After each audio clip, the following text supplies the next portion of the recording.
started here.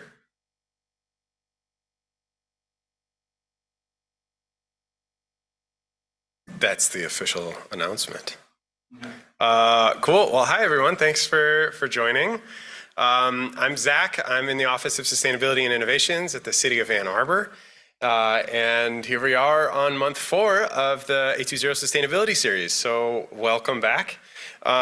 Tonight we are talking about renewables and everything to do with renewables in Ann Arbor.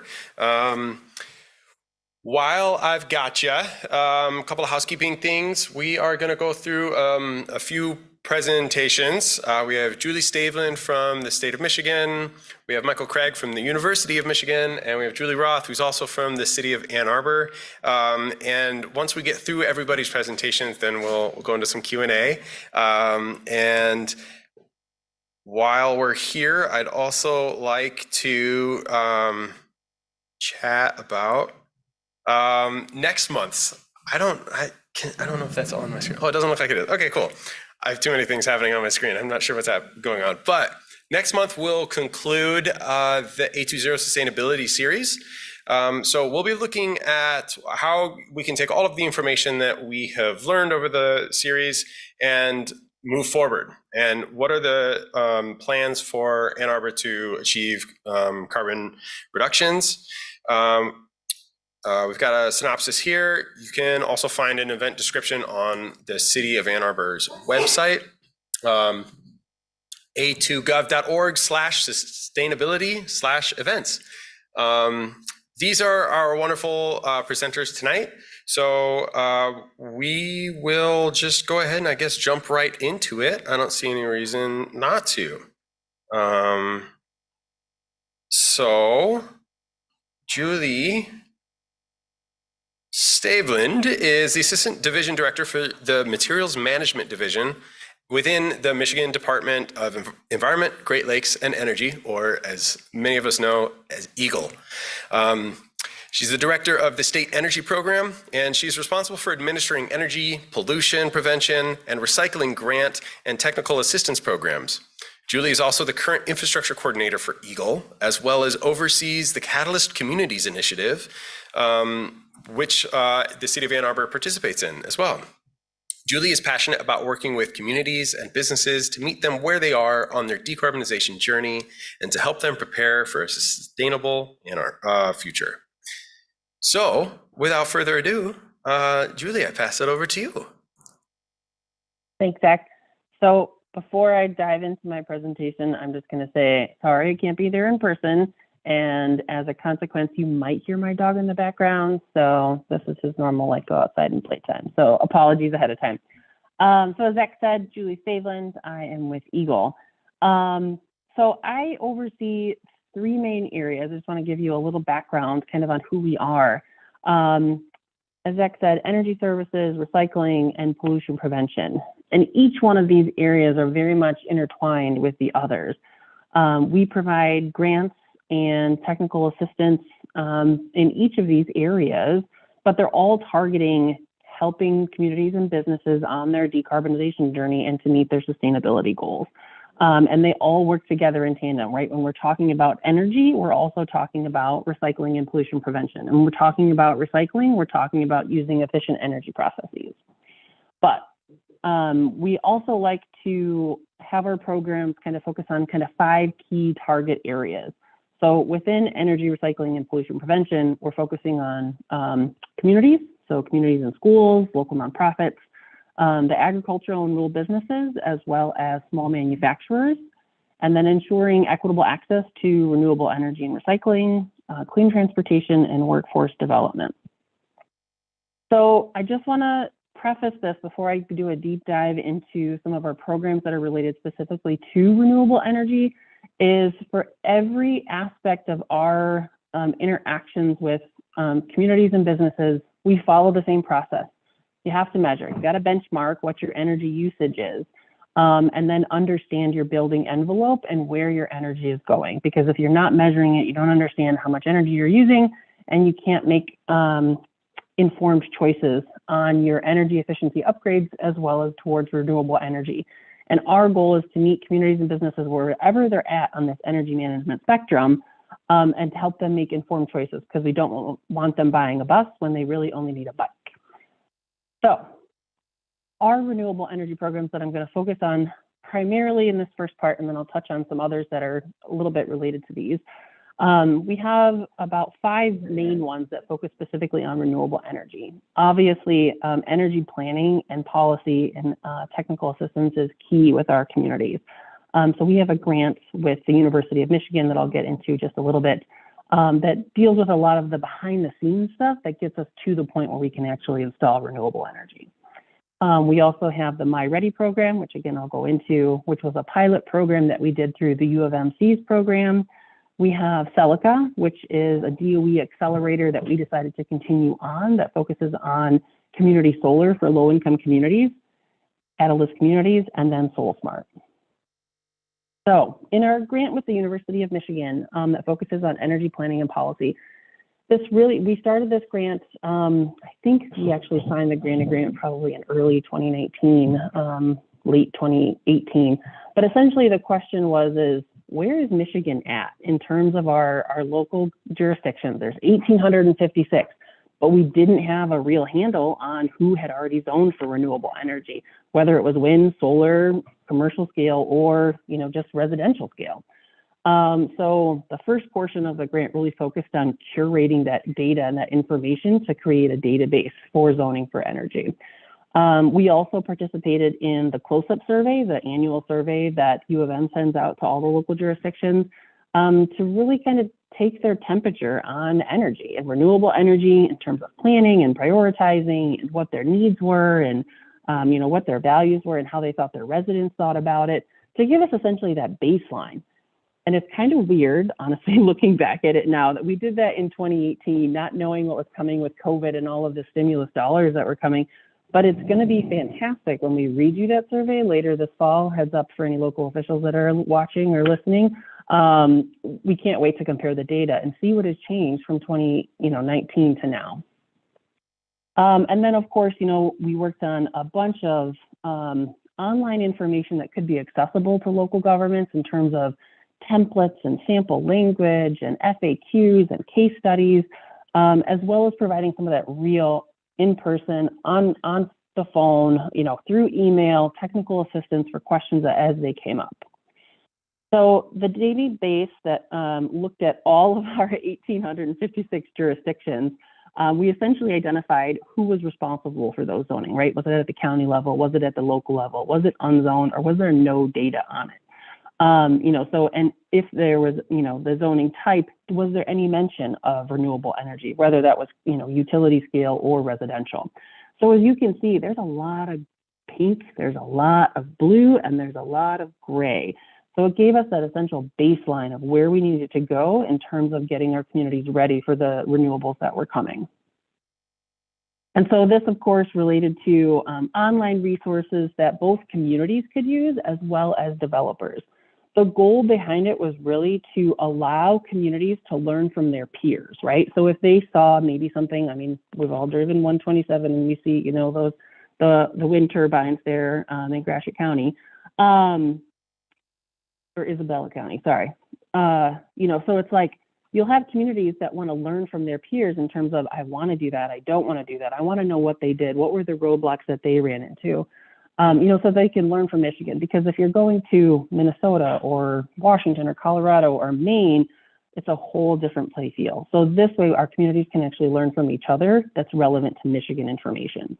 And then the other aspect of it was looking at developers, so that developers could approach communities who've already zoned for wind and solar in terms of commercial scale, so that they weren't going up to communities that hadn't zoned for it and knew that there would be potential roadblocks because they hadn't been prepared for it yet. So when we did that initial zoning database in 2019, in 2021, we can, because this is updated on a continual basis, so we're continuing to update this as we get notifications from communities that, hey, we updated our zoning ordinances, we'll update that on this database as well. So in 2021, solar zoning had gone up 47%, wind was up 8%, but we still had 25% of our communities that had no mention of renewable energy. So that told us that we still had a bunch of work to do in terms of our outreach and networking with communities. And then U of M also on the side, and maybe my panelists will be able to answer this a little bit more. But University of Michigan was awarded a grant through Department of Energy to continue that solar and wind zoning database, but looking at the Midwest region around the Great Lakes. So the online repository, there's case studies looking at different proposals, and this is all relevant to Michigan too. Whether it was put on a brownfield or if it was looking at wind versus solar and what was better. And then the other thing that we really wanted to do was make sure that our local jurisdictions had the tools in order to make informed choices. So we created the Planning and Zoning for Solar Energy Systems. This was a partnership between University of Michigan and Michigan State University that was funded through our grant that provides those case studies, provides example language, and really breaks it down into bite-sized pieces for planning commissions to be able to make informed decisions. And we didn't just put this available online. We actually mailed a copy to every single jurisdiction twice, not just to the local government, but to the Planning Commission itself, to make sure that those local officials had a copy and knew that this resource was available. And we're actually in process of working on a storage guidebook, and then we'll be working on a wind one as well. And this will be free to communities to have them have that in their back pocket when they're looking at updating their ordinances. And this was one of the cool projects, was the MyReady. So this is the Michigan Renewable Energy Development Initiative. This was through a SEES project that Dr. Sarah Mills and I worked on. For those communities that hadn't zoned for wind or solar, how could we get them to zone was essentially the question that we wanted to ask. Was it, what sort of incentives could we provide? Was it technical assistance? Was it education? Was it resources? And so this master's project really kind of looked into that and did a deep dive to ask those questions. So it ended up doing 2 pilot programs. One was in Negaunee up in the Upper Peninsula, and then Milton Township, which is in the southern west corner of Michigan, I believe. And essentially, the great thing was that these graduate students went and worked with the communities. They helped troubleshoot some of those questions that the local planning officials had, and how do they talk to their residents? They designed surveys that were then mailed out. It was a little postcard that was mailed with a QR code that they could go to and take an online survey to really kind of take the temperature of the residents within the community, and get questions back from the residents that they would want answered. And then they helped facilitate some of those public meetings and troubleshooting some of the questions that the residents were putting back, answering those myths, myth busting a lot of the things that are around wind and solar, really walking them through, okay, when you set a setback limit of this many feet, this is what it looks like. And this is within your, jurisdiction, how much space you would have available for wind or solar, depending on which one that they were looking at. So this wrapped up their, they did a great presentation. We were super happy with these students. Awesome job, if any of them are listening right now. And we're actually going to be continuing this fall with round 2 of pilot programs, really testing this out and making sure we work out the rest of the kinks with a couple more pilot communities so that we can then roll this out to a large program across the state. And then we have our Celica program. So in 2018, the Federal Department of Energy issued an accelerator for a clean energy for low-income communities, which stands for the Celica acronym. And Michigan participated, and that was our phase 1. We worked with Cherryland Cooperative up in the northwest Lower Peninsula to essentially work with 25 households and to adopt renewable energy, to buy into a community solar program. We liked it so much, but we still had questions on what that would look like with a municipal utility and with an investor-owned utility, because we have the 3 models within Michigan, and it works a little bit differently every time. And then there were tweaks that we wanted to do to the program to work it out a little bit better. So through each phase that we've done through the Celica program, we're working with the Department of Health and Human Services through the weatherization program and the local community action agencies, with the Michigan Public Service Commission, and then also with the utility to really design a key low-income community solar project that works on signing up the low-income residents, providing weatherization assistance, assessing, where their understanding is in energy, providing that energy education, giving them access to those renewable energy credits or subscriptions, and then, doing some follow-up data and metrics to really try and curate what a successful model would look like in Michigan, regardless of where it's at and regardless of what type of utility they have. So we're in the process of wrapping up phase 3. COVID kind of put a delay on a lot of things, so we're still wrapping that one up. But we're actually looking at designing a phase 4 that's looking at some of these either with like a manufactured home or with, you know, a different model with like a multifamily home. So we're just trying to tweak that a little bit and see how we can develop a guide that then would be available for other communities so that they don't have to go through, you know, well, what works? How do we talk to our utility? How does it work with some of the other programs that are out there? So it's a ready-to-use guide that they can work with to do their own low-income community solar programs. And then, of course, SolSmart. Michigan signed on to participate. We had some staff that went through the training and can connect communities to participate in SolSmart. And essentially, for those of you that don't know, you know, SolSmart is a way to work with communities to help them streamline some of their permitting process to make it easier for their residents to adopt renewable energy. So we are part of this and help connect communities to the SolSmart program. And then, of course, the Catalyst Communities Initiative. This is a little bit more comprehensive that looks at all of the areas related to sustainability and decarbonization that are within the control of a local government. Everything from water and land use to mobility to energy efficiency. And of course, you know, energy efficiency and renewable energy is in our wheelhouse. So this was kind of the catalyst for a lot of our webinars that we had in terms of renewable energy for wind and solar to provide those resources in the deep dive for communities on how to zone and things that they want to consider. And we're working on building these out. But essentially, it breaks it down into these 9 key areas with not only like what is it and how does it apply to you, but also what are your peers doing within the state? And then who has potential technical assistance in those areas. And we work really closely with Michigan Green Communities on this. Each of these 9 areas are the action items that are within the Michigan Green Communities Challenge as well. So the Michigan Green Challenge, you can participate in, get points for what you've done within your community and be designated as bronze, silver, or gold. And then if you've reached a gold or silver designation, you're eligible to participate in the Catalyst Communities Leadership Circle, which is kind of a step above cohort model where we provide technical assistance and facilitation to these leading communities that they also get access to fellows and, you know, just some more peer networking and some one-on-one technical assistance in areas that relate to what's important in their community at the time. Other programs that touch on renewable energy is, of course, our community energy management program. This is kind of our bread and butter. This meets communities wherever they're at. If they need an audit or if they're in the middle of energy efficiency upgrades, or if they've already done all those things, it helps them transition to renewable energy. We have a pilot program working with houses of worship. The main goal for this program is we've got 10 churches that are signed up. They receive energy efficiency upgrades within their house of worship so that they would be ready to adopt renewable energy.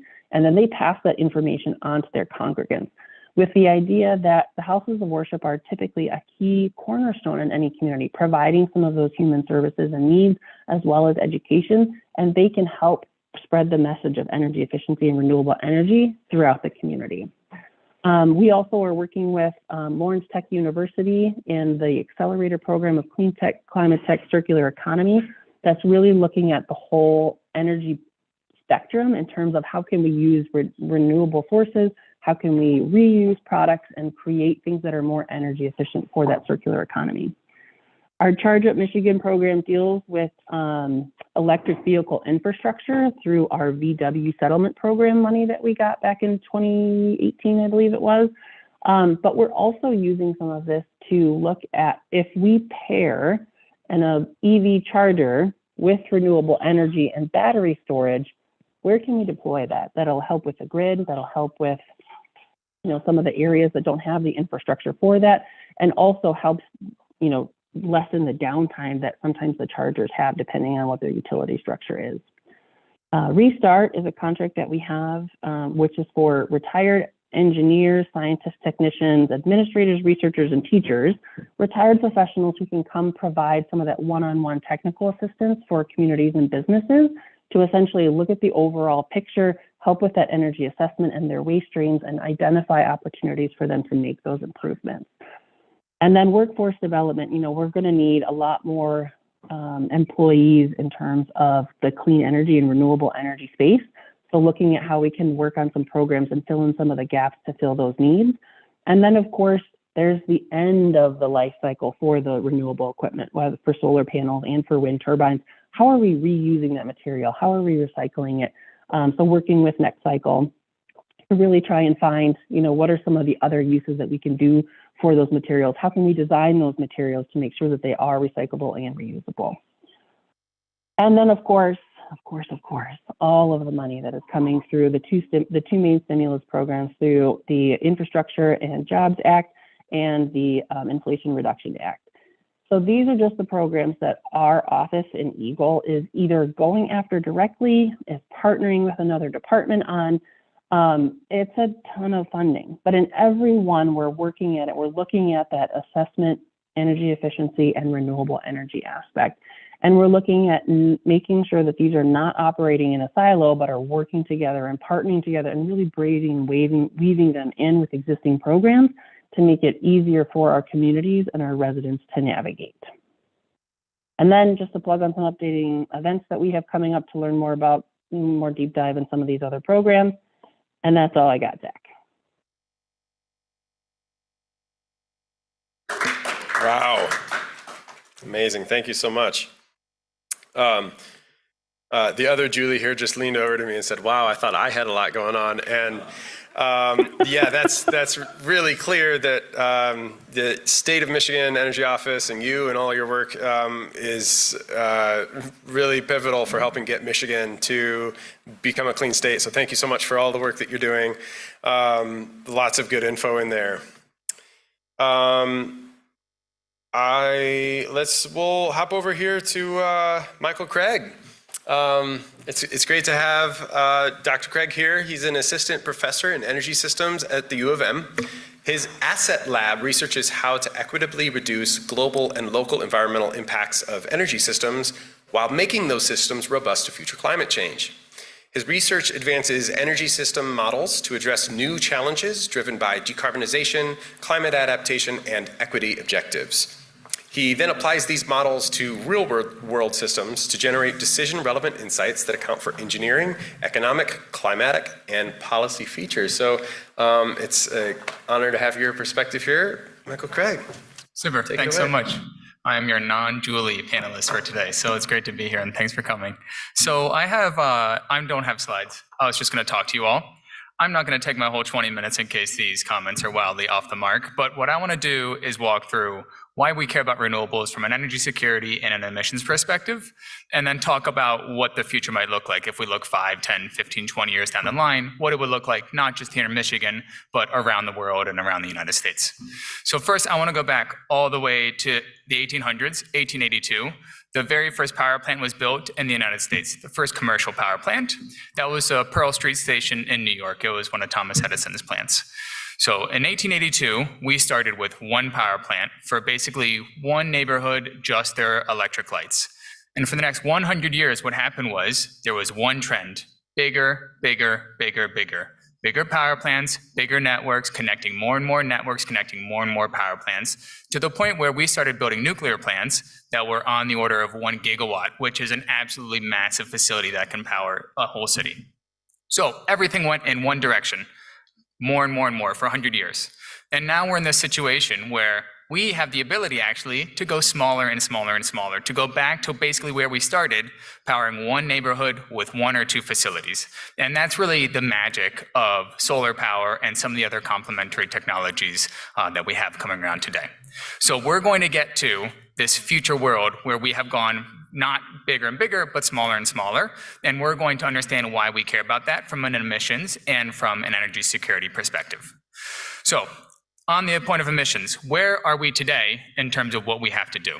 So in the United States, we have about 60% of our electricity from fossil fuels, natural gas and coal almost entirely. So over half of our electricity, even though we always read about renewables, about wind and solar, most of it comes from fossil fuels still, and about 20% of it is from coal, which is the really bad actor when we think about emissions in the power sector. So the name of the game right now is to get rid of coal plants, and then it's to get rid of natural gas plants. And the things we do that with are basically at this point, renewables, wind and solar plants. People talk about nuclear. A lot of people want to build more, but the workhorse that is really doing all of the emissions reductions right now are wind and solar. And it's building more of them, so we have less of our coal plants and our natural gas plants operating. Renewables right now are about 20% of our electricity. Nuclear is the other 20% in the United States. So there is an immense amount of room for these technologies to grow. Now, I want everybody to think about what state you think has the most wind power in the United States. And I want you to think of that for a minute. Most wind. Maybe you think of California because everybody thinks about California when it comes to renewables, but it is actually Texas that has the most wind. And the top 5 states for wind are Texas, Iowa, Oklahoma, Kansas, and Illinois. Not states that you would think of as being bastions for climate mitigation or priorities like that. So we have an enormous amount of wind and solar in certain places in the United States. And right now, even though nationally electricity is 20% renewables, there are some places where we have a lot more than that from our wind and solar facilities. And California is actually the leader in how much of their electricity comes from wind and solar combined. So we're at 20%. We need to go a lot further than that. If we want to do what the Intergovernmental Panel on Climate Change tells us to do, this is the international body that writes these giant climate mitigation reports. If we want to do what they say, which is like a 2 degrees Celsius world or a 1.5 degrees Celsius world, we need to go from 20% zero carbon or 20% renewables to basically 120% renewables or zero carbon. You don't just go to zero, you go beyond zero, you go to the negative territory. So we have way more work to do in the future than we have already. And all that work that we're doing is trying to get rid of coal and natural gas in the United States and then get rid of it everywhere else in the world and replace it with renewables and other things that come along with it. So that is the emission story in terms of what we're trying to do with emissions. More renewables, a lot more renewables. We can think also of energy security, which I don't know about you all. I lost power for 5 days in the most recent ice storm. I have lost power before that in my time in Michigan. Many of you probably also lost power. If you didn't, I don't really like you. Sorry. So energy security is a huge challenge in Michigan and internationally and just in the United States. So energy security, I like to think of in 2 ways. One is we think of just power outages, natural storms, unexpected events that come through and knock out power to whole communities. But you can also think of energy security more broadly as households that aren't able to afford paying their electricity on a month-to-month basis, or when they do, they are facing significant trade-offs in what else they can buy in terms of food or medicine or other essentials. So I typically think of it from the perspective of just outages because that is really what affects me. But there are many households that would benefit from this broader perspective on energy security, and solar and renewables can really help us in both areas. We can think of resilience in your home. Solar and storage being deployed there can provide immense benefits. We actually wrote a paper with Amanda Farthing, who was a master's student in SEAS. She's now at the National Renewable Energy Lab. And what we did was we looked at hospitals, schools, and warehouses. And in those 3 places, we asked, what is the value of solar and storage being deployed there? If you just look at the bill savings or how much it saves you on your monthly costs versus what if you take the value of resilience or being able to ride through outages and not lose power during those periods of time. And then we also asked, well, what are also the value of saving climate emissions and local air pollution emissions? And so when you look at that for schools and hospitals especially, where there's a lot of value in being able to keep the lights on, that value of resilience is way more important than the energy bill savings for a solar and storage facility. And in fact, if you just look at the energy bill savings, we basically said across the 14 cities that we looked at, it doesn't make sense to build solar and storage. You just don't break even, you're going to lose money, and we generally don't want to lose money. But as soon as you add those resiliency benefits on top of it, all those benefits you get from not losing power for hours or days at a time, now it makes a lot of sense to build a solar plus storage facility. So this value of energy security or resiliency, being able to keep the lights on, immensely important for making solar plus storage facilities actually valuable to you. As far as energy burden households, these are the households that are facing these trade-offs in what they spend their money on. They can't necessarily afford to pay their electricity bills, and if they do, they're foregoing costs elsewhere. And so here again, wind and solar can help a lot. Zach, am I still good? Yeah. Super. Okay, great. So here, wind and solar can also help a lot. We looked at, in California, the effect of rooftop solar facilities in driving down electricity prices for everybody.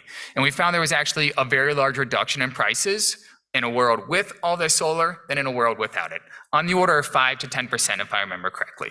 So every time somebody builds a rooftop solar on their home, every time some utility scale solar PV facility goes in, you are reducing the month-to-month bills that other people pay, and you're generally saving those households money. And so there's this nice secondary benefit of solar, where if you build solar on your house just for those resilience benefits, it's going to have a nice secondary benefit of reducing costs for everybody else. And when you've got a lot of these rooftop solar installations going in, like in California, in aggregate, you get really large reductions in how much you're paying. So we have renewables helping us with emissions and with energy security. And I want to talk a little bit about what the different futures might look like as we move forward, as we try to get our emissions down more, as we try to further improve energy security, what these visions of the future look like. So we can think about the next 5 or 10 years. I would call the next 5 to 10 years just more of the same. You can just build wind and solar and not worry about anything else. You just build wind and you build solar, and you can do that for 5 or 10 years in basically every part of the United States. You don't need to worry about batteries. You don't need to worry about grid reliability or anything else that people really talk about. You can just get away with building more. That is especially true in Michigan, in the Midwest in general, in the Mid-Atlantic, which are the 2, and the Southeast United States, which are the 3 places that have way less renewables than other parts of the country.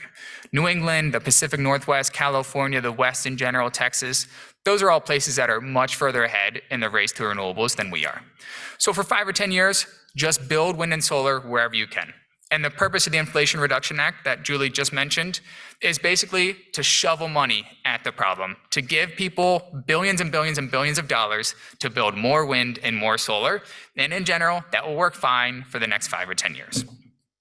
When we think about what challenges come with renewables, there's 2 things that we care about. And these are things that I quiz all my students on in my classes. And that is, the 2 challenges are, they are variable and they are uncertain. Variable means they're going to change. The amount of wind power I get now versus tomorrow is going to differ because my winds are going to change. The sun rises, the sun sets. So every day your solar power increases and then it decreases. That is variability. It varies across time and it varies across space. One solar plant in Michigan produces way less solar than a solar plant in Phoenix because Phoenix has much better solar resources than we do in Michigan. So that's variability. We have to deal with that 10 years or more down the line, not really today. And the other issue that we have is uncertainty. So uncertainty means if I just look tomorrow, I don't know what it's going to be. Every day you might check the weather forecast. Some days it tells you it's not going to rain and it rains. That is an example of uncertainty. We do not have a crystal ball to know exactly what is going to happen tomorrow. So these 2 challenges, variability and uncertainty, these are what we really have to wrestle with as we build more renewables. And these really become important 5 or 10 years down the line after we've built a lot more renewables than we have today. So let's think about what that might look like 5 or 10 years down the line. Let's say Michigan, or DTE, or Consumers Energy, follow through on their plans to decarbonize, which means build a bunch of wind and solar. And now they've got a ton of solar and a ton of wind all over the place. This is when we need something else to come with our renewables.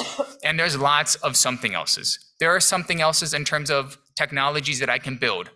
Batteries are the hot item in the power sector today. There's a bunch of batteries in existence, but when you look at what is coming in the pipe, when you look at who is building manufacturing facilities to build more of these things, it's all about batteries, and there is just explosive growth happening in that sector. And batteries are great because they can take your extra renewables when you don't need them, and they can move them to when you do need them. And so the classic example of storage being valuable is your solar follows this very clear diurnal pattern. The sun rises, the sun sets, and your solar generation is basically an upside down U over the day. What storage lets you do is it lets you take all that midday solar generation when you might not want it anymore and just push it into the night, basically. You charge your battery during the day, you discharge it at night. And so storage is one of the really important technologies that can help us deal with especially variability of renewables. And we've looked at how storage can interact with renewables in future systems. One nice thing about it is when you take solar from the middle of the day and you push it to the nighttime, in many sectors or in many parts of the United States, what you end up doing is reducing coal-fired generation and reducing gas-fired generation. So you get really nice emissions benefits when you move electricity across time, especially solar, from day to night. So we need to build other things from renewables in 10 years-ish. Batteries are one of those things. We can think of other technologies like electric vehicles or electric heat pumps or all the other electrification technologies. What those give us is a bit more flexibility in demand. Rather than try to make supply match up with demand, we're going to drag demand to come along for the ride with supply. And so that's what electric vehicles, electric heat pumps, and other technologies promise, is that we can control them. Don't charge your car now, charge it in an hour when I have a bunch of wind coming online. And in doing that, I can better handle, again, the variability that comes along with my renewables. And then we can think of other more futuristic technologies, I'd say, things like advanced nuclear reactors. These tiny little container, like the little rectangles that go in the back of tractor trailers. People are talking about putting a tiny little nuclear reactor in those things and putting them in neighborhoods or in different places in the country. So I don't really want one in my neighborhood, even though I do a lot of research on them. But these are some of the future far technologies that can, again, help us deal with some of these issues with renewables. And another part of this 5 or 10 years down the line future is this return to where we started in the power sector. We started with one small coal-fired power plant providing power to one community. The hope and the promise of solar and storage and other very modular technologies is we can go back to this very decentralized way of running things. Ann Arbor is working to create microgrids within the city to build solar and storage there. And so there are all these concepts for how can I get a small neighborhood to generate its own electricity and trade between houses the solar that you need and the storage that you need. And then this neighborhood is going to use blockchain or whatever crazy technology to work with the neighboring neighborhood that has more solar than they do, and they're going to go back and forth now. And then we're going to do it community to community. And so again, building energy solutions basically from the household to the neighborhood to the community to the intercommunity layers, that's one of these other futures that people are really working towards, trying to go from very large centralized power systems that we have today, way back down to working between households and between neighborhoods. And if you can get to that future, then you can use all of these really great modular technologies that don't have emissions and that provide security benefits to a lot more people who might otherwise lack them. So that's all I've got. So I'm happy to answer any questions afterwards. Thanks. That's all, huh? That's great. Thank you so much for sharing that really insightful and like the highlighting the importance of resilience in the renewable sector and particularly like in the economics of it, making it all work. That the resilience really highly values that because it's something that a lot of people overlook. So I think that's great that you're considering that. Wow. Okay, cool. Well, we have already had some fantastic information. We had sort of state level. Michael provided almost a broader, in some sense, term, and now we're going to get hyper local with what's happening here in Ann Arbor, in this city. So I have the privilege of getting to work with Julie Roth, who is a senior energy analyst at the Office of Sustainability. And she focuses on the creation, implementation, and management of programs to facilitate community-wide adoption of solar, building electrification, and efficiency. Julie has a BA in biology from Kenyon College and an MPT from the University of Iowa. She's lived in Ann Arbor since 1994 and is a passionate green energy advocate, community organizer, educator, and liaison between the technical sector and the community. I will vouch for all of that. So without further ado, welcome Julie. Let me get you set up here because we gotta share your screen. Oh, where's my Zoom?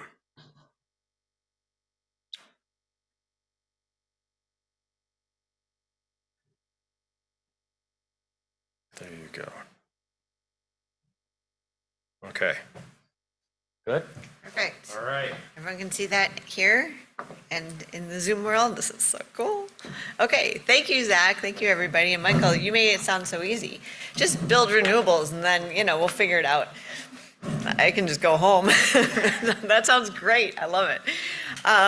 So thanks, Zach, for the introduction. I'm going to take it hyper local and talk about what we're doing here. Whoops, back. How do I go back? There we go. So if you're not familiar yet with A20, this is Ann Arbor's climate action plan. So this is our plan to get to 100% renewable energy by, 100% carbon neutrality by,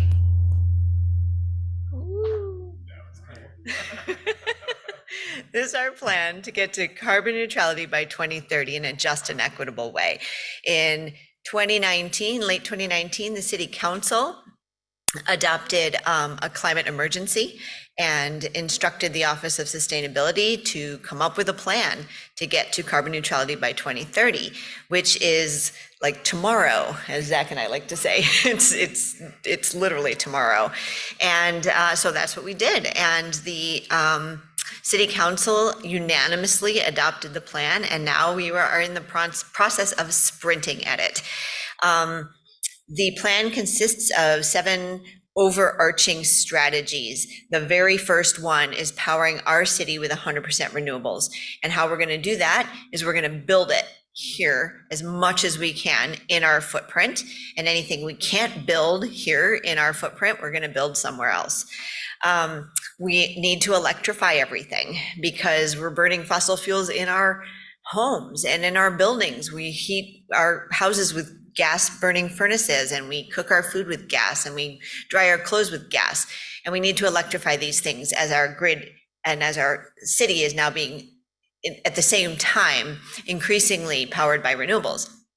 We need to reduce how much electricity we're using to begin with, energy efficiency, because the absolute best energy is the energy you didn't use to begin with. And there's still low-hanging fruit there. The others have to do with reducing the amount of time we are in our cars, investing in pedestrian and bicycle and transit options, developing a circular economy, and improving resilience and adaptation here. So really what I'm talking about though today is that first one, is how are we going to get there in Ann Arbor? So first, we're going to start with residential solar, because this is something that we were able to get started with right away without much fanfare, without needed legislation, without needed policy changes. We could just start doing it. So we've been running a Solarize program in Ann Arbor for 3 years now. This is a group buy program where residents of the community that are choosing to go solar, and the installers that they have chosen to go solar with, invite friends and community members, neighbors, church groups, book groups, you name it, to join them for a meeting. And the installer is there and I'm there, and we talk about solar and how it works and what the discounts are and what the incentives are. And the installer has agreed to tiered discounts based on volume. So we've pre-negotiated these discounts with area installers. And so depending on how many people move forward, you can benefit from kind of a bulk buy and significantly reduce the costs. In addition to the cost savings from Solarize, we see that the adoption is really high in a large part because there's a lot of peer-to-peer learning. There's kind of safety in numbers as you're investigating a new technology. And in addition to that, people are learning about not just solar, but their energy at large, because we don't just talk about renewables at these meetings, we talk about electrification. We talk about the health impacts of burning gas in your homes and what that means in terms of asthma rates in children. We talk about the grid and where the power is coming from, and resilience, and what happens in outages, and all of these things we talk about in these meetings. So now we have not just people adopting solar, but people becoming kind of what I like to say is mini energy ambassadors that now understand more of sort of where they are now and where they want to go. So the program's been hugely successful and so much fun. We have done about 36 group buys now in 3 years. We have gotten up about 4 megawatts of new solar through the program. About over 540 individual households have gone solar through this program. That represents about $1.8 million in savings in the upfront cost of solar, because we generally can negotiate up to 15% discounts for these bulk buys, which is not small. And even better than that is approximately $18 million in energy savings that the households that go solar will achieve in the 25-year warranted lifespan of solar. So solar energy pays itself off, right? You put solar on your roof, you reduce your energy bills, and in X number of years, it's paid for itself, and then it just starts paying you back.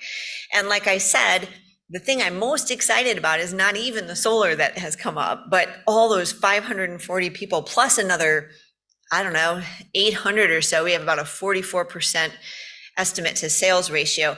All thousands of people who have now come through the program and learned about their energy and are excited about doing something. That's what's exciting to me. So you can kind of get an idea of what annual installations of solar looked like before the program started here. 2019, that big bar at the end, that bar was high because that is the year that DTE sunsetted net metering and started a different kind of way of paying you for your overproduction. So net metering, during net metering, you used to get full retail rate for your overproduction that went into the grid. And afterwards, it's about 50% now. So anyone who knew this was happening, who was really kind of plugged in, no pun intended, plugged in, they got solar that year. So we anticipated that after 2019, we'd drop back down. And we didn't know how much dropping back down we'd do with this change to net metering, but that's the same time we started Solarize, was the last quarter of 2019. And instead of dropping down, this is what happened, which is so much fun. So you can see where we had our first Solarize meeting, and that next year it went up, and we said, well, let's just keep doing this and see if it keeps going. And it does. It just keeps going. And it's the good kind of viral, not the COVID kind of viral, but the fun kind of viral. So after having such success in the residential world, and we're continuing to do it, in addition, I should mention that all of that extra business has stabilized local businesses. I know that local installers have hired engineers and installation teams and salespeople and interns and done job training. So this is growing that economy as well. So then we've turned our sights to the commercial sector as well. The needs are a little bit different in the commercial sector, and the same sort of model wouldn't really be applicable in a commercial sector. So what we did is teamed up with the Ann Arbor 2030 district to offer an Ann Arbor area commercial solar program. I should mention that both Solarize and this commercial program are open to anybody in Washtenaw County to participate. So this program provides free assistance to commercial entities who are thinking about going solar.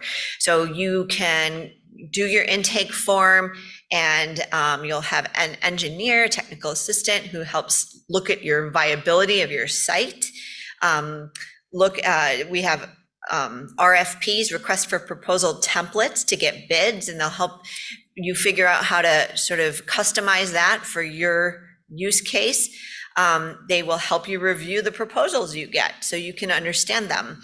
And then should you adopt solar, they actually will do a utility bill review at 1 month and 1 year post-installation, so you can be sure that you understand what your utility bill looks like and that the solar and financial savings are producing as expected. So it really gives you a level of safety and kind of a level of third-party assistance in what can be a daunting thing when you're investigating something that you don't really know much about.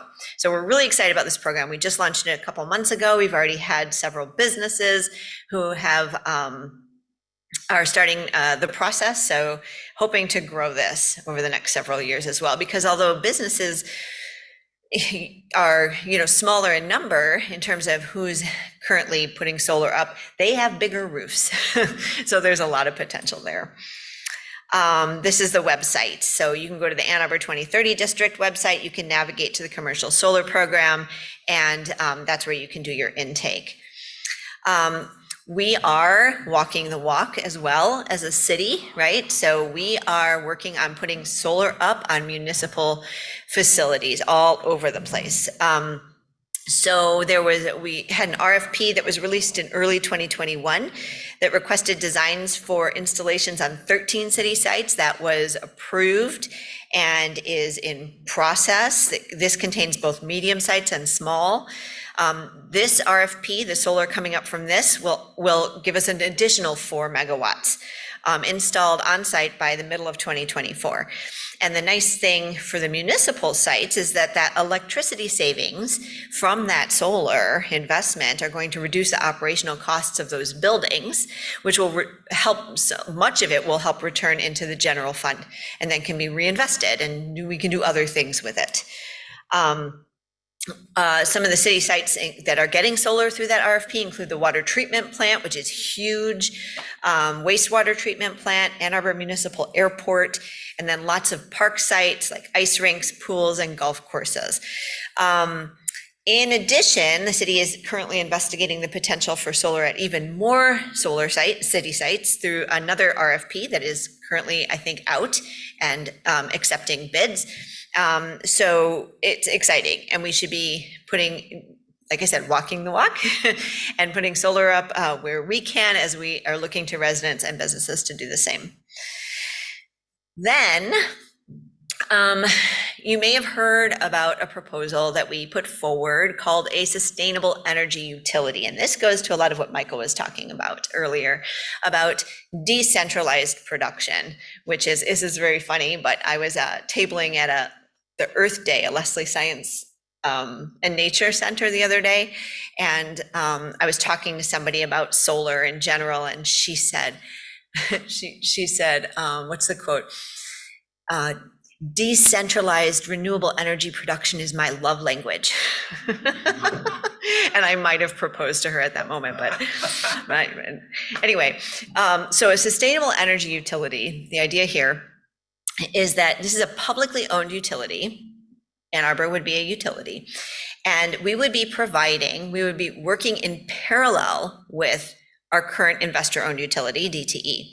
And we would be providing solar and storage anywhere that wanted to sign up for the SCU. So if you own a home, or you own a building, or you run a business, you could sign up for the SCU. We would put city-owned solar and batteries on your facility, and instead of you paying for that, you then start paying your electricity bill to the SCU, just like you pay your bill to DTE. And then DTE would provide power as well. So these are all grid tied at first. And then as we grow density of solar and storage in certain areas, we start microgridding under the grid, right?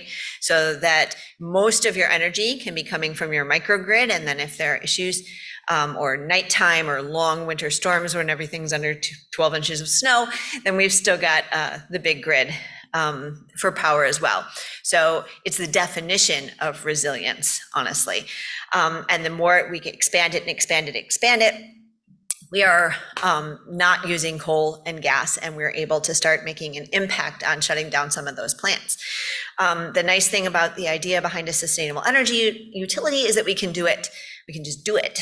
We can just start deploying it. So where we are with this is the city has issued an energy options analysis.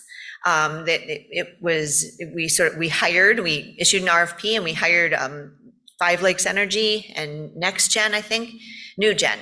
And they are currently in the data acquisition part and analysis, doing this energy options analysis. So they are looking at how is Ann Arbor going to meet its renewable energy goals of 100% renewable in a just and equitable way by 2030. The SEU is on the table. The proposal that we put forward, full municipalization is on the table. So what would it look like if we bought the whole grid? And any other paths to 100% renewable that we're not currently really thinking about. The we have asked them to center the city's adopted energy principles. So the city council has adopted a series of energy principles that include things like local generation when at all possible, good paying jobs, equitable energy production, so that we're really sort of focusing and maybe starting with the most energy burdened households and making sure that they are centered, things like that. So the results of this are coming late spring to early summer, and it's spring, so I'm excited. I can't wait to hear what comes of this. And no doubt it will create more of a community conversation as we look at what they've laid out in terms of the options, the costs, the co-benefits, the negatives, and then it will be a decision for City Council on what direction we move forward. Finally, last slide, just in case you're looking for more information, last year we had a electrification expo at the farmers market that was really successful and fun.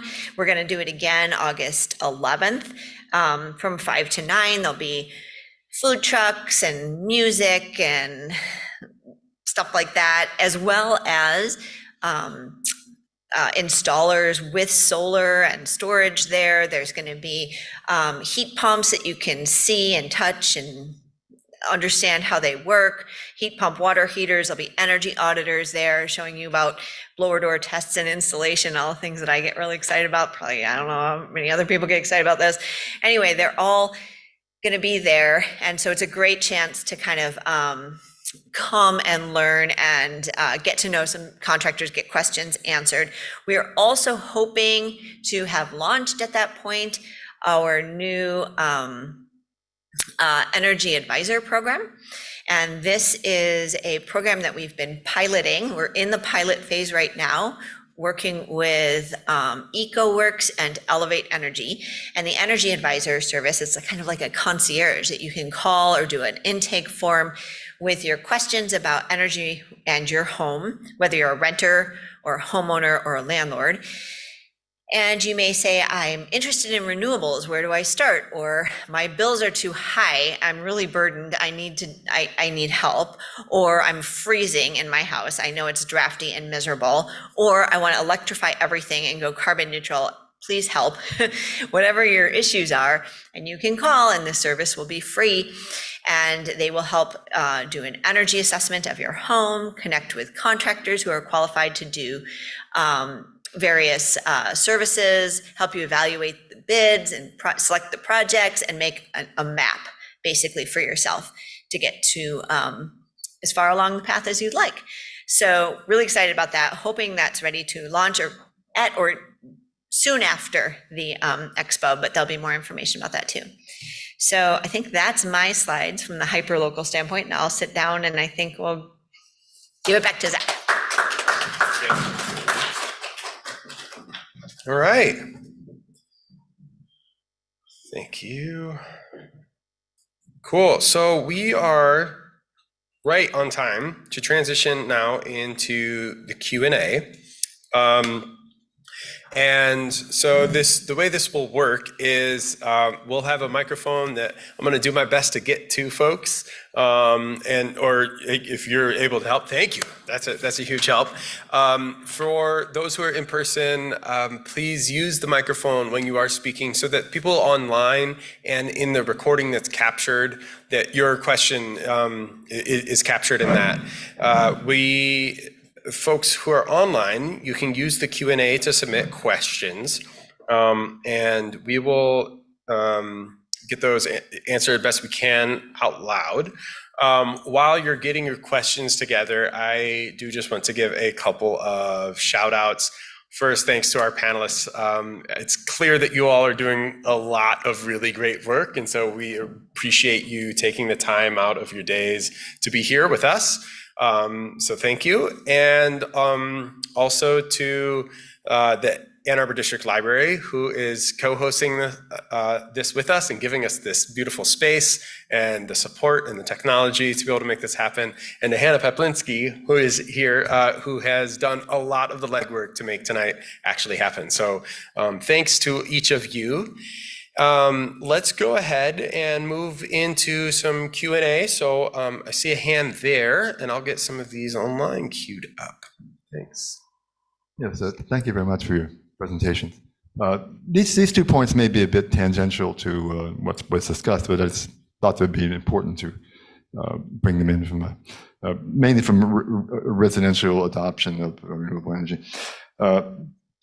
Historically, throughout my period growing up and well into adulthood, the typical home input power was 60 to 80 amps circuit breaker. Nowadays, even with energy efficient appliances, it's 200 amps is sort of the minimum, and that doesn't even consider EV charging upgrades. So the point I'm trying to make is I think it's important for us to try to reduce our per capita energy footprint as much as our carbon footprint, because they're not really disconnected, because as was mentioned, the grid is not largely renewable at present time. And I think some of these efforts, as far as decentralization, may help in this respect. But I just wanted to bring that point. And the other point is, and this is sort of a nuts and bolts thing. To my knowledge, I'm not aware of any solid state breaker box commercially available for a home. And so we're left with the standard electromechanical breakers, which actually are less safe than fuse boxes because they will trip slower than a fuse will blow. So I'd like to see a lot of money put to getting these solid state breaker boxes available for the home, especially if we're going to be using higher and higher current levels. Thank you. Great, thank you. Yeah, go for it. You should look in the Inflation Reduction Act. Have you looked to see if there's any money for that? Because I would not be surprised if there was. Yeah. And because you've mentioned the Inflation Reduction Act, and I saw Julie Stavelin's, shall I call it exasperation at your own slide of the IIJA and the IRA. Inflation Reduction Act. They're huge. It's a lot of details to be sorted out, but I'll just do a quick plug here for folks who are still looking for information on the Inflation Reduction Act. Rewiringamerica.org is a really helpful resource, and they have a calculator there that will help you identify what benefits through the IRA you qualify for. So definitely, yeah, look at that. I do happen to know that there are electrical panel rebates available. So yeah, look into that. There's a question here. I see one here. We'll get to you next. And the one that came in here is a really good question, and one that comes up in almost every conversation that I'm having when it comes to electrifying, which is that as we electrify our grid, this person is expressing concern that we are then more reliant upon DTE's current fuel mix, which is quote unquote dirty, and that it's a fragile grid. And so the question, I'm wondering if you might be able to speak to the rapidly electrifying while also increasing the number of renewables. Why not install renewables-based generation and achieve grid resilience before pushing aggressively for natural gas and gasoline replacement via electrification? I can take a stab at that. My stab is that we ran out of time to sequence things. The IPCC report is not shy about telling us how much time we have. And every single time somebody invests in a new fossil fuel burning infrastructure, whether that's a gas furnace in their basement or pouring money into gas lines or building a new gas plant. Every time we do that, we are locking in those emissions moving forward for decades.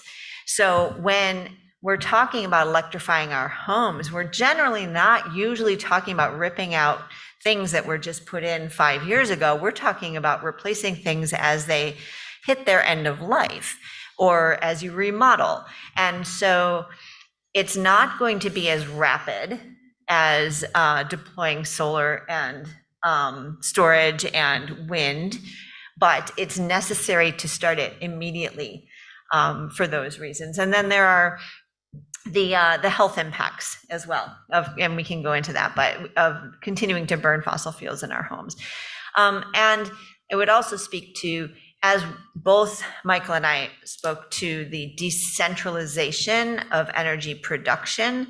So you can imagine what microgrids would look like in terms of being able to produce energy at the source of where you're using it, be able to store it and use it when you need it, and power your own heat pump, induction stove, etc. So the big grid is much less taxed by any of this because you're doing everything right on site. It's hyper local. Great, thank you. Yeah, just 2 points. So I heard two concerns in the question: emissions and security. California this summer, they were going through an extreme heat wave, and the system operator in California, who runs all the power plants in their transmission network, they asked everybody to consume less power, and people did, and they avoided a brief outage. So you can think of electrification in the worst case scenario, which is just more demand. And I agree, in DT service territory, for instance, that means there's more assets that are vulnerable to outages, although I own a gas furnace and that certainly didn't work when I lost power. But you can think of electrification in a better case scenario, which is you add demand, but you also add flexibility. Like DTE gets to turn off your air conditioner or your heat pump if you electrify your heat for 1 hour, one time every summer. And so you get a lot of benefits from electrification. You can think of the same thing with electric vehicles. And so it's not just a one-way street. I think you can get some benefits out of it, even in a place like Michigan. I think the emissions one is more uncertain, but just think it's a 20 or 25-year asset. Your heat pump at your home, or 15-year, whatever. Your electric vehicle is going to be around for 5 or 10 years. And climate change is not an annual problem. It is a cumulative 100-year problem. And so you just have to ask, will this over its entire lifetime, if I sum up all the emissions benefits, increase or decrease emissions? And I'm pretty sure the answer is it will increase today in Michigan, but over the lifetime of the asset, you will get a decrease, probably. Great, thank you. We have an in-person. Hello, I found the presentation very enlightening. It's good to get an overview of everything. Speaking of Ann Arbor, the majority of the people in Ann Arbor are renters. And there's a dichotomy between the landlords and the renters.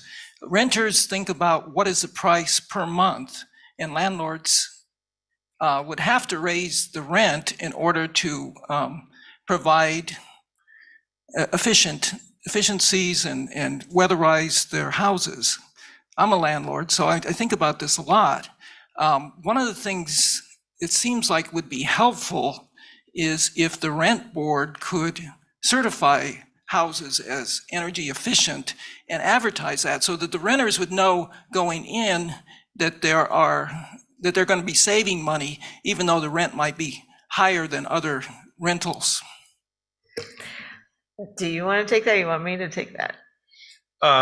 Go for it. Okay. I say this because Zach is actually responsible for creating, right now it's in its end, like iterations and final stages, a policy in Ann Arbor called the Green Rental Housing Program, which is exactly what you're talking about. So the idea here, and you're right, 55% of residents in Ann Arbor are renters. If we don't solve it for renters, we don't solve it, right? And that's part of what we like about the sustainable energy utility as well, because it requires landlords not to necessarily have to have the upfront investment. Although we have seen landlords upfront invest in things like renewables, and then there are green leases that you can do that sort of then enable the payoff of that to come back to the landlord. But to your question, the green rental housing program is going to be an efficiency standard for rentals in Ann Arbor. So we can't, as a local entity, create mandates for building efficiency or codes that are greater than the state. That's Michigan law. But we can issue certificates of occupancy, and we have requirements for certificates of occupancy. You have to have a smoke detector, you have to have egress, there's certain safety measures that you must have in order for us to say, yes, this is a safe rental. Well, Zach, tell me if I'm getting any of this wrong. It's hard to talk about someone's program when they're standing right there. So essentially what they've designed is a series of efficiency improvements, kind of like a buffet. And you have to score a certain score in order to pass the efficiency standard. And then over time, the idea is we raise it a little bit, and we raise it a little bit, and we raise it a little bit. And this will be, I believe, public knowledge, and so that renters can see kind of where they are and what the scores are, if you will, of various apartments that they might choose to live in. How did I do, Zach? Great. Okay. Wonderful. Thank you for taking it. My Zoom unexpectedly closed on my computer, so I was scrambling for a second to get the questions back up, but thank you. Yeah, the only thing that I would add to that is just sort of a status update on it, which is that it is currently undergoing a refinement process.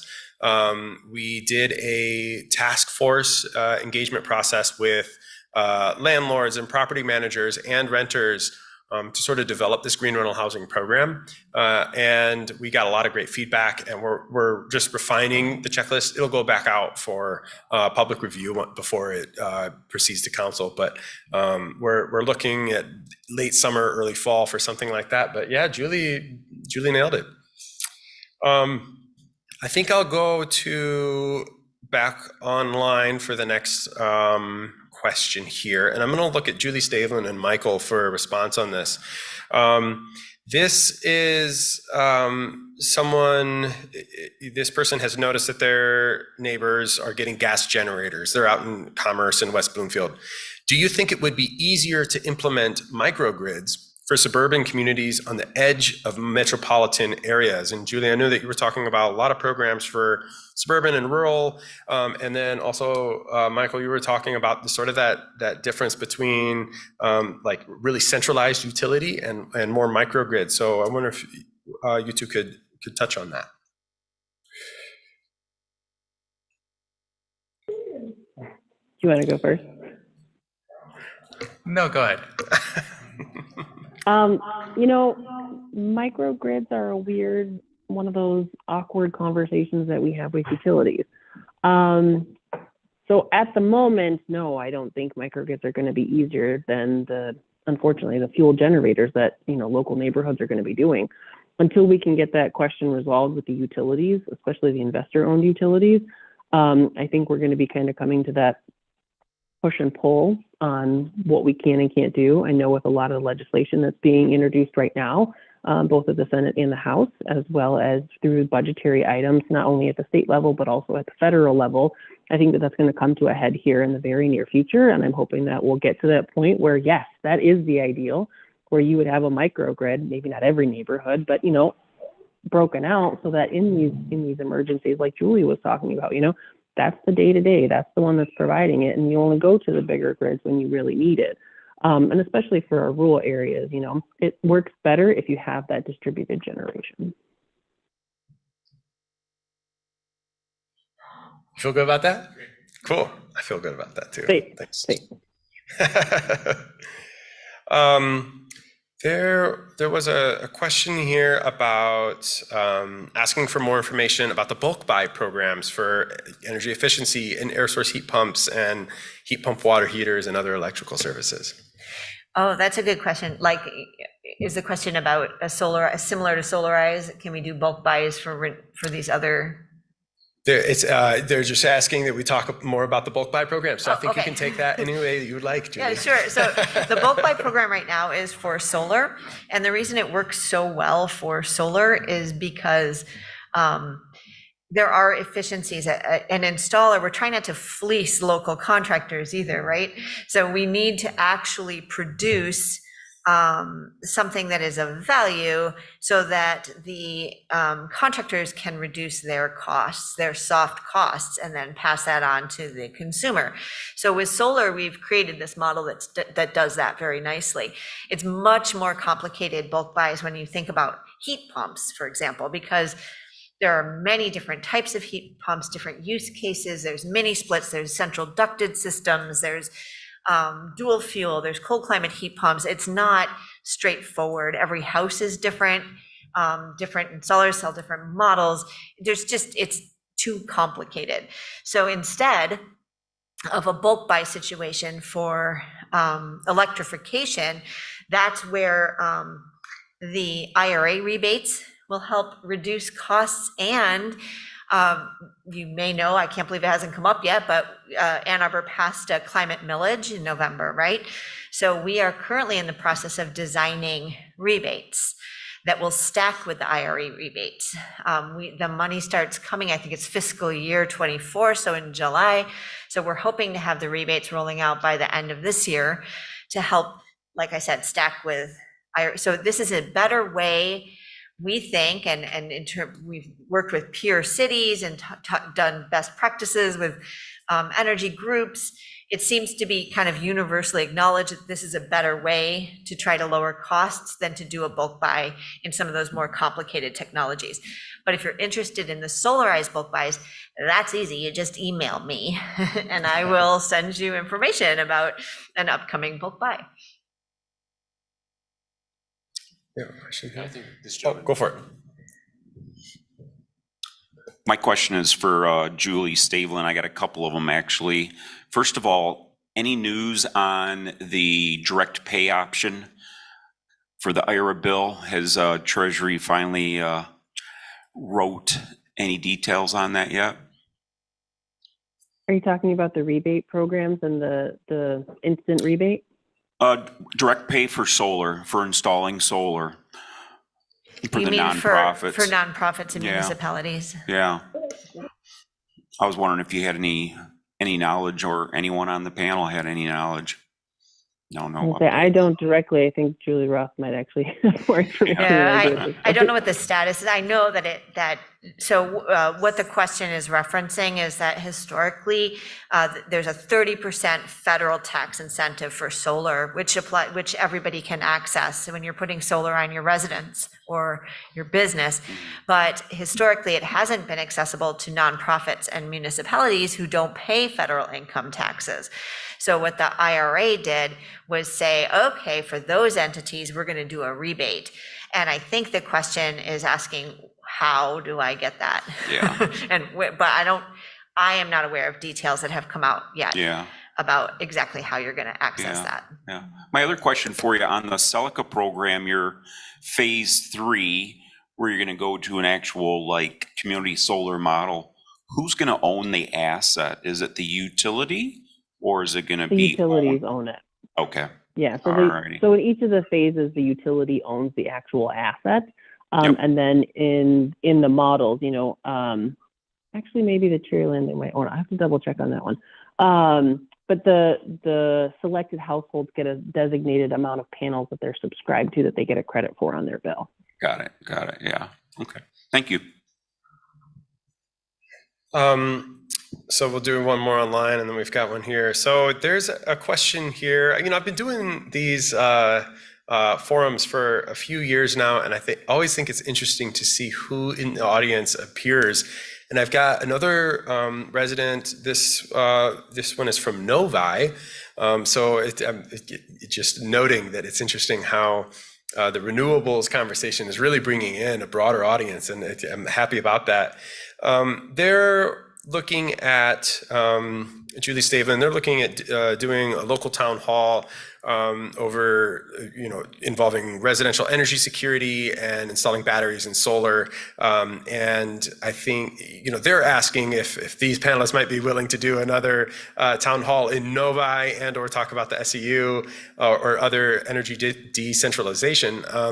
I think I'm hearing a broader question here, Julie, about how residents in Ann Arbor and throughout Michigan can plug in and engage with some of these programs that Eagle has put together. Where would somebody start to be involved?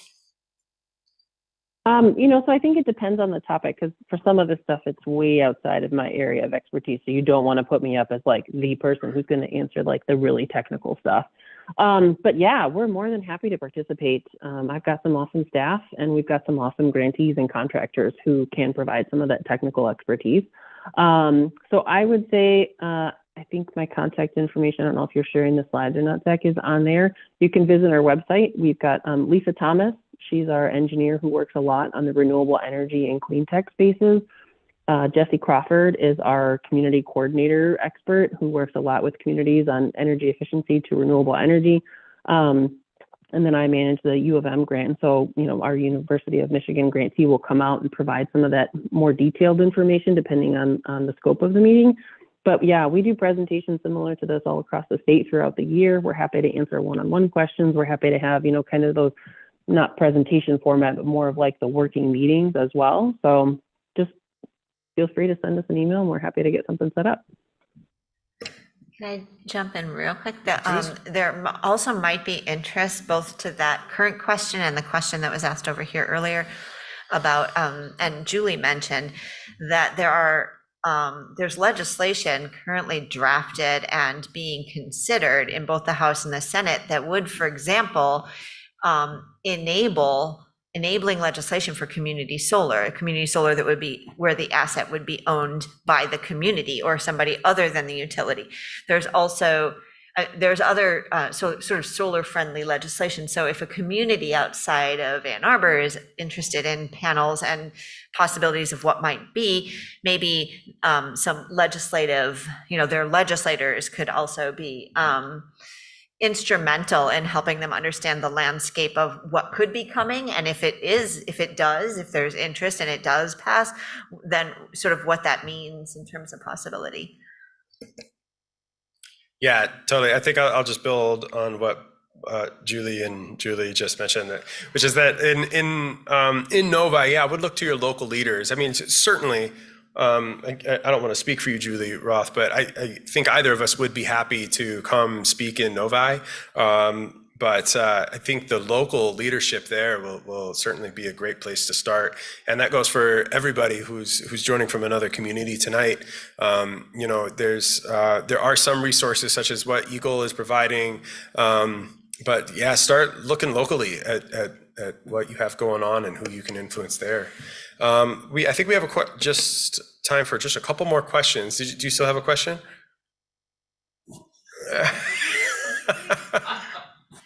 I think it was mostly answered by the last one. I should just say we're both interlopers. We come from Ypsilanti, so we're still in Washtenaw, but anyway, we're both homeowners, like we're married, and I think we're all in, like we've been all in on sustainability and alternative energy for a long time. Like we both, we own an electric vehicle, we have a level 2 charger at home, et cetera, and so forth. And I think what our biggest hurdle is just cost, like upfront cost. And I know we can, I don't know, they have a rental program for solar panels and stuff, but I think the main thing is, I think we're just mostly it's the cost that I think is really, frustrating for the both of us. We both work for U of M, but they don't pay very well. So, it's we want to be on, we're trying to do our best, but it's just not ideal. So I guess I don't know if you, like, also we were a little late, so I apologize. If y'all could speak to that at all about like what kinds of things that we can do as homeowners and as people with not a lot of money to like how we can get in on sustainability stuff. Absolutely. It's a great question. I'm so glad you're here from Ypsilanti. By the way, Ypsilanti right now, I believe the city, if you're in the city of Ypsi and not a township. Oh, Superior Township. Okay, because the city of Ypsi is actually doing a rebate program for solar for homeowners. So sorry, you're just sort of right out of everybody's district. But are you familiar with Michigan Saves? So Michigan Saves is a gem in our state. They function as a green bank for the entire state of Michigan. They work with various credit unions across the state, and they offer relatively low interest financing for energy efficiency upgrades. They have a loan loss reserve, which means that they're able to offer better terms for people than you would otherwise get because they are securing the loan with the credit union. Because they are able to demonstrate that when people make energy efficiency upgrades in their homes, they don't tend to default on those loans. They're not destination weddings or whatever people default on. Sorry for anyone who's had destination, I'm not slamming destination weddings. Anyway, Michigan Saves is fantastic, and they have a contractor network of verified contractors. We actually worked with them to create an electrification badge program. So if you're looking for deep work in the electrification space, you can go on their contractor locator and look for people with this electrification badge that can help you.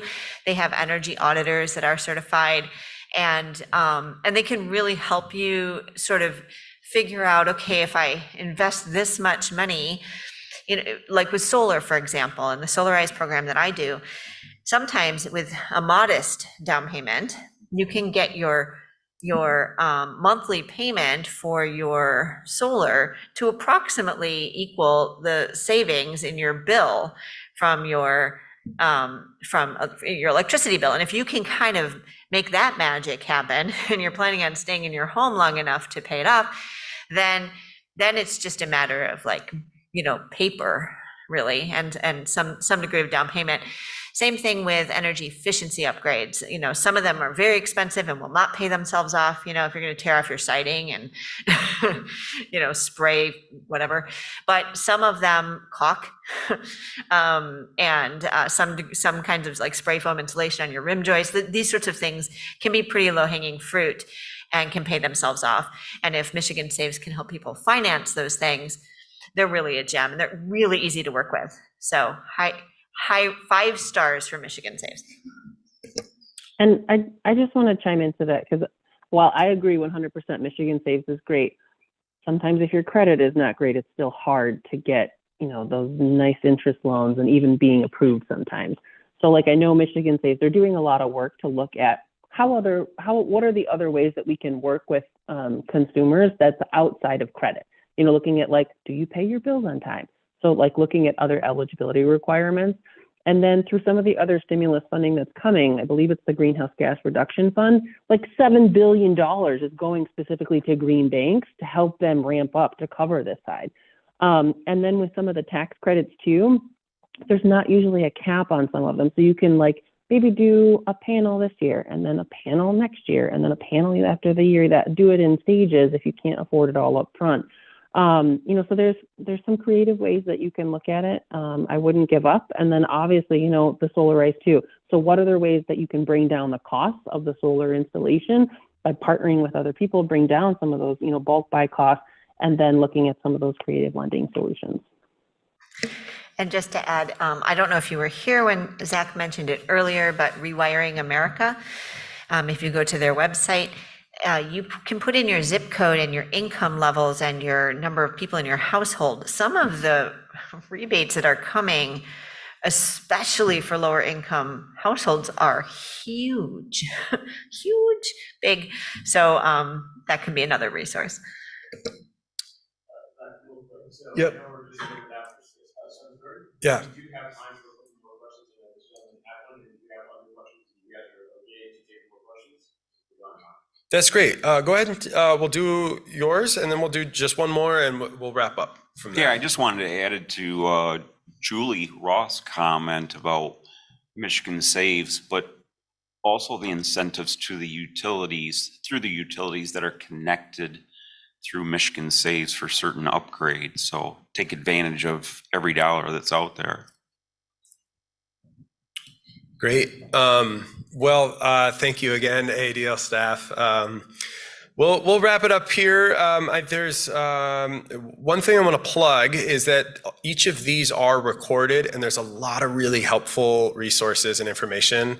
And if you have not seen last month's or you were unable to attend it, I encourage you to find the recording. It's available on our website. It's on CTN's YouTube sustainability page. And they talked a lot about energy efficiency in there. And so tonight we really focused on renewable energy. It's really wise to pair efficiency with renewables. And so there's a lot of great info in there. So please keep that in mind. I think the last note that I would like to leave on is I'll look to my panelists and I'll ask you, what is something that was not asked tonight that you think should have been asked, and how would you answer that? Or B, what if there's one thing that our audience walks away tonight knowing, what would you want that to be? So we'll just go down the line. I'll start, Julie Roth. I'm going to put you on the spot here. Think about that. So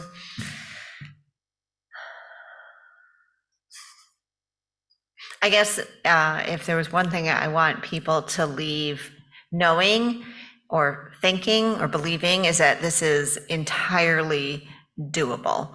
We have the tools. We know what to do, and it's just a matter of the political will to deploy it. And the other thing I would say is that when you're an individual concerned about climate, which is pretty much everybody at this forum, whether you're online or here, it can get really overwhelming.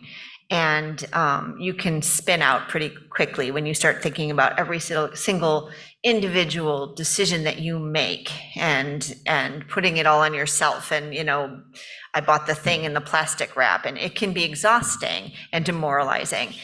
So I would encourage people, here's my takeaway. The Solarize program, for me, I like to say it's better than Zoloft because instead of just my own carbon footprint, which I'm also trying to address, I am able to find a way to reduce the carbon footprint way beyond myself. Now, think about if everybody did that, just that, whatever it is. What if it was just like you decided that you were going to be the bamboo toilet paper lady, and you were just going to convince everybody you know in your entire neighborhood to stop using trees as toilet paper and to switch to bamboo, and that was your mission. And think about if everybody did one thing that was beyond their own selves, we'd fix it. So that's the kind of thinking that I think we have to have. I think we do have to think about ourselves, but beyond ourselves. And we can't just get wrapped up in ourselves. And we can't just point the finger and say, well, someone else has to do it, or just waiting for somebody else to do it, because that's not going to get us anywhere. That's what's gotten us here. Yeah. I don't know if that answered your question. That's Lovely. What I wanted to say. That's really good. Michael? Is bamboo toilet paper actually a thing? Yeah. Oh, wow. I didn't know. Wow, that's exciting. The one thing I would say, it's exciting times. So much has changed. I started working in this field like 10 years ago at most, but I have professors who are working in it for 30 years. And 30 years ago, their career has gone from not even thinking about wind and solar to working on very detailed controls for systems with 100% renewables. So I just think it's really exciting. And as large of a problem it is, source for optimism, and it's just fun. Fantastic. And Julie? I think for me, it's relationships and it's communication. So the one piece we always say it's the one pebble in the pond, right, that creates the wave.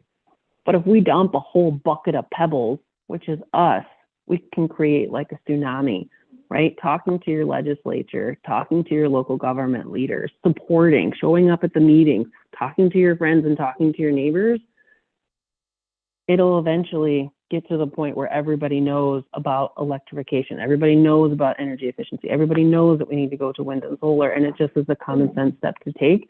But we can't do that unless we're talking and building those relationships. So that's my one piece, is just continue to share the message, share what you learn, talk to it about with your friends and family, and build that, continue to build that momentum.